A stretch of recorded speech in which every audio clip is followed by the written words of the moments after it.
प्रधानमंत्री नरेंद्र मोदी के जन्मदिवस पर कांग्रेसियों के द्वारा स्थानीय जयस्तंभ चौक पर बेरोजगारी दिवस मनाते हुए थाली घंटी बैंड बाजे बजाए और प्रधानमंत्री मुर्दाबाद के नारे लगाए। इस अवसर पर प्रमुख रूप से किसान कांग्रेस प्रदेश महामंत्री मुकेश पटेल, अजय रघुवंशी, रोशन काबड़े, रामबाबू बैरागी, प्रवीण रघुवंशी, विष्णु यदुवंशी, वसंत रघुवंशी, अनिल पवार, वीरेंद्र राजपूत, जितेश रघुवंशी, राकेश मामा सहित अन्य कांग्रेसी उपस्थित थे।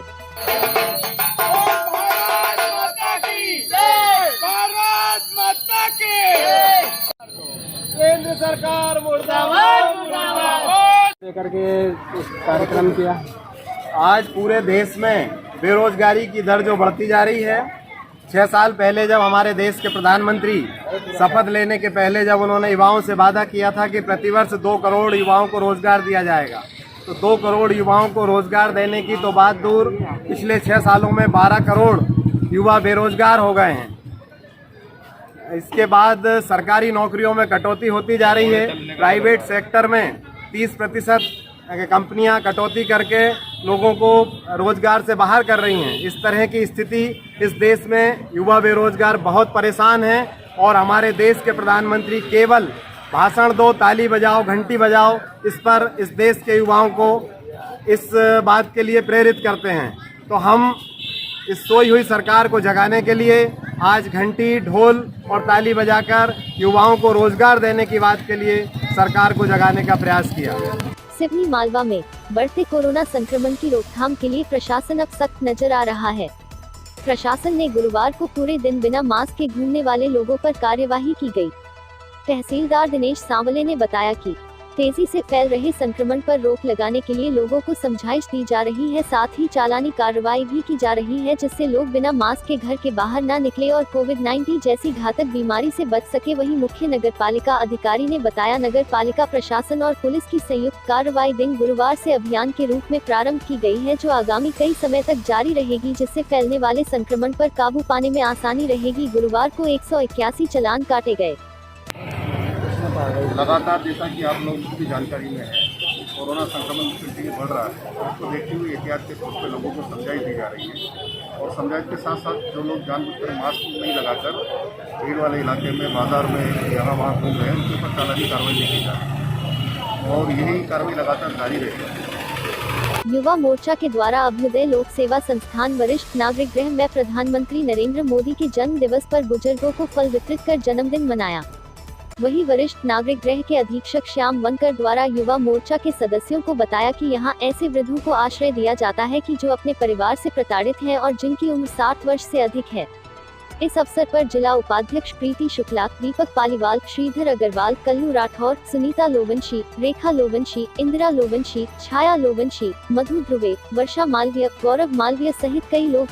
भारतीय जनता पार्टी द्वारा नरेंद्र मोदी जी के जन्मदिन पर किस प्रकार का आयोजन आज आयोजित किया? जैसा कि आप सभी लोगों को विदित है कि हमारे यशस्वी प्रधानमंत्री नरेंद्र भाई मोदी जी का आज 70वां जन्मदिवस है, जो कि भारतीय जनता पार्टी एक सेवा उत्सव के रूप में मना रही है। इसके अंतर्गत 14 तारीख से 20 तारीख तक सतत कार्यक्रम चल रहे हैं, जिसमें मोदी जी अपना जन्मदिन स्वयं ही नहीं सभी के साथ लेके मना रहे हैं। सारे तबकों का ध्यान रखा जा रहा है।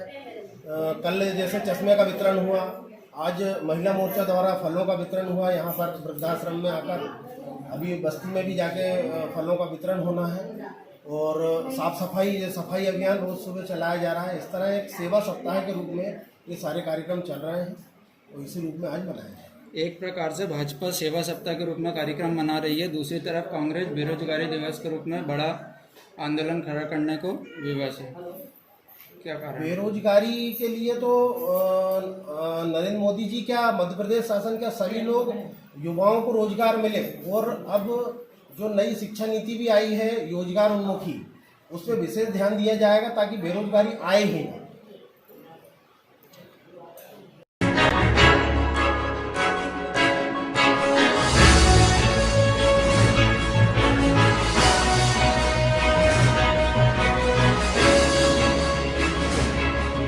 प्रशासन द्वारा सोयाबीन की सवे के लिए भेजी गई पटवारी की टीम। एंकर सोयाबीन की फसल में हुए नुकसान को लेकर प्रशासन ने पटवारियों की टीम का गठन कर सर्वे रिपोर्ट तैयार करने के लिए भेजा, जिसके चलते पटवारी द्वारा किसानों के खेत में पहुंचकर प्रशासन के नियम अनुसार सोयाबीन सर्वे के लिए क्रॉप कटिंग की गई, जिसमें एक भी दाना नहीं निकलने पर प्रशासन के नियम अनुसार पटवारी श्याम मनोहर सोनी ने आज ग्राम बाबरी के खेतों में किए गए सर्वे में सोयाबीन में एक भी दाना नहीं निकला। इस बात से आप यह अंदाजा लगा सकते हैं कि सोयाबीन की फसल के कारण किसानों की क्या दुर्दशा हो रही है।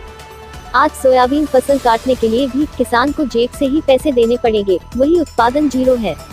अगर ऐसी स्थिति में प्रशासन किसानों को मुआवजा व बीमा राशि नहीं देता है तो किसानों की दुर्दशा और भी खराब होगी। किसान कैसे अगली फसल के लिए खाद बीज खरीद पाएंगे। इस अवसर पर मुख्य रूप से ग्राम पंचायत सरपंच अशोक पटेल, राजेंद्र यादव, ग्राम प्रभारी सचिव विश्वनाथ सिंह, चंद्र प्रकाश यदुवंशी, हनुमत सिंह यदुवंशी, अशोक राठौर, ब्रजेश आदि ग्रामीण उपस्थित थे।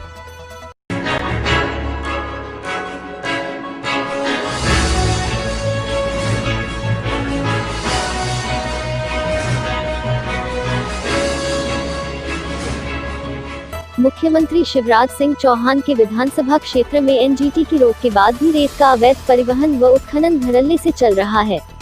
वहीं ओवरलोड डंपरों के कारण आए दिन नसरुल्लागढ़ सीहोर हाईवे 53 पर जाम की स्थिति बन जाती है। कुछ दिनों से हो रही क्षेत्र में बारिश से रोड पूरी तरह क्षतिग्रस्त हो गया है, जिसके कारण बड़े वाहन फंस जाते हैं और घंटों जाम की स्थिति बनी रहती है। कल कुछ ऐसा ही देखने को मिला जब तेज बारिश के कारण एक वाहन रोड पर फंस गया, जिसके चलते नसरुल्लागंज सीहोर रोड पर पूरी तरह से जाम लग गया, जिसमें राहगीरों को काफी परेशानी का सामना करना पड़ा। कई घंटे जाम में फंसे रहे। इस दौरान रेत से भरे ओवरलोड डंपर की लाइन लग गई, जिसका एक वीडियो सोशल मीडिया पर जमकर वायरल हो रहा है। ग्रामीणों की माने तो कल सुबह लंबे जाम के बाद दिन भर लाड़कुई पुलिस चौकी के सामने से सैकड़ों की संख्या में ओवरलोड डंपर निकलते नजर आए।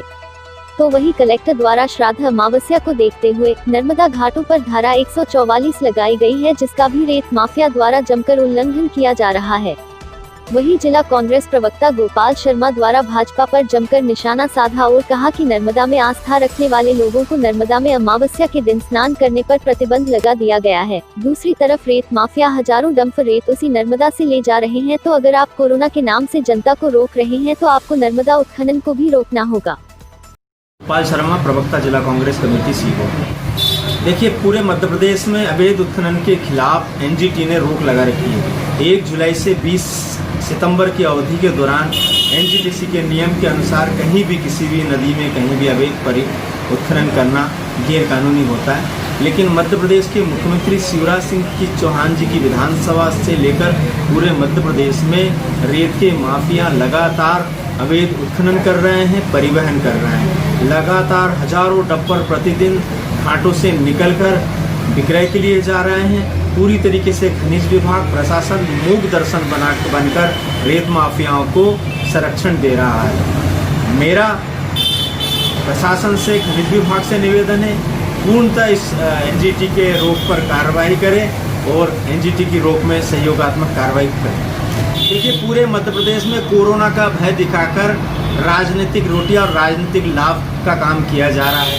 कोरोना होता है, गणेश उत्सव के पंडाल बंद कर दिए जाते हैं, लेकिन दल बदल के पंडाल कंटिन्यू जारी रहते हैं। कोरोना के नाम पर सारे राजनीतिक कार्यक्रम किए जा रहे हैं, लेकिन सामाजिक और राजनीतिक कार्यक्रमों पर प्रतिबंध लगा दिया गया है। कोरोना के नाम पर नर्मदा के घाटों पर धर्म प्रेमी जनता का, नर्मदा हमारी आस्था का प्रतीक है, नर्मदा हमारी धार्मिक मान्यता की स्वरूप की सबसे बड़ी शक्तिशाली माँ है, लेकिन माँ नर्मदा के, माँ रेवा के स्नान पर प्रतिबंध लगा दिया गया है।